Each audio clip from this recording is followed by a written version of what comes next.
ಇವತ್ತು ಯಾಕೆ ಬಹಳಷ್ಟು ಜನರಿಗೆ 99% ಭಯ ಇದೆ ಗೊತ್ತಾ? ಅವನು ದೇವರಿಗೆ ವಿರುದ್ಧವಾಗಿ ಪಾಪ ಮಾಡಿದ. ದೇವರ ವಿರುದ್ಧವಾಗಿ ಒಬ್ಬ ಪಾಪ ಮಾಡಿದಾಗ ದೇವರು ಮಾಡುವಂತ ಮೊದಲನೇ ಕಾರ್ಯ ಏನು ಗೊತ್ತಾ?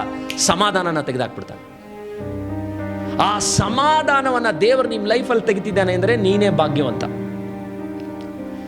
ಜಗತ್ತಿನಲ್ಲೇ ಕುಷ್ಠರೋಗ ಬಂದಾಗ ಅಷ್ಟು ಜನ ಶಾಪ ಹಾಕಿದ್ರು, ಆದರೆ ಕುಷ್ಠರೋಗ ಬಂದಂಥ ಆಸ್ಪತ್ರೆಯಲ್ಲಿ ಒಬ್ಬ ಹೋದಂಥ ವ್ಯಕ್ತಿ ಒಂದು ಮಾತನ್ನು ಹೇಳಿದ್ರಂತೆ. ಏನೆಲ್ಲ ವಿಷಯಗಳು ನಡೆದ್ರು ಕೂಡ ಹೇಳಿದ್ರಂತೆ, ನಿಜವಾಗ್ಲೂ ಕುಷ್ಠರೋಗದಲ್ಲಿ ಬರುವಾಗ ಏನಾಗುತ್ತೆ?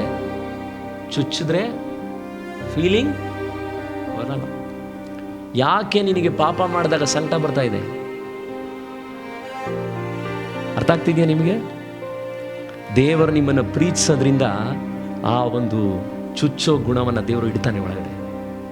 ಅದು ನಿನಗೆ ಅಸಮಾಧಾನ ಹುಟ್ಟಿಸುತ್ತೆ, ಅದು ಒಳ್ಳೇದು. ನಿನಗೆ ತಪ್ಪು ಮಾಡಿದಾಗ ಸಿಗ್ನಲಲ್ಲಿ ಬಡ್ಕೊಂಡಾಗೆ ಹಾರ್ಟ್ ಬಡ್ಕೊಳ್ಳುತ್ತೆ. ಯಾಕೆ? ನಿನಗೆ ಕುಷ್ಠರೋಗ ಇಲ್ಲ ಅಂತ ಅರ್ಥ. ಕುಷ್ಠರೋಗ ನಿನಗಿದ್ದಿದ್ರೆ ನಿನಗೇನಾಗಲ್ಲ. ಅದಕ್ಕೆ ಪಾಪ ಮಾಡಿದಾಗ ಒಬ್ಬ ಡಿಸ್ಟರ್ಬ್ ಆಗಿ ಅಳಬೇಕು.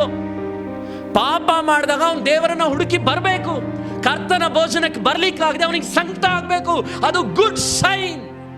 ಭಯ ಬಂದಾಗ ಅಸಮಾಧಾನ ಬರುತ್ತೆ. ಅದಕ್ಕೆ ದೇವರು ಅನೇಕ ಜನರುಗಳಿಗೆ ಪಾಪದ ಭಯ ಹುಟ್ಟಿಸ್ತಾನೆ. ಯಾಕೆ? ಅಸಮಾಧಾನ ಬರಬೇಕು ಅವನಿಗೆ. ಅಸಮಾಧಾನ ಬಂದಾಗ ನಿಜವಾಗ್ಲೂ ಅವನಿಗೆ ದೇವರ ಹತ್ರ ತಿರುಗ್ತಾನೆ.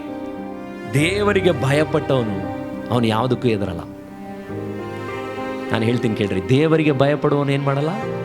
ಯಾವುದಕ್ಕೂ ಹೆದರಲ್ಲ. ಅವನ ಬಗ್ಗೆ ಜನರು ಏನೇ ಹಿಂದೆ ಮಾತಾಡಲಿ ಅವನು ಹೆದರದೇ ಇಲ್ಲ.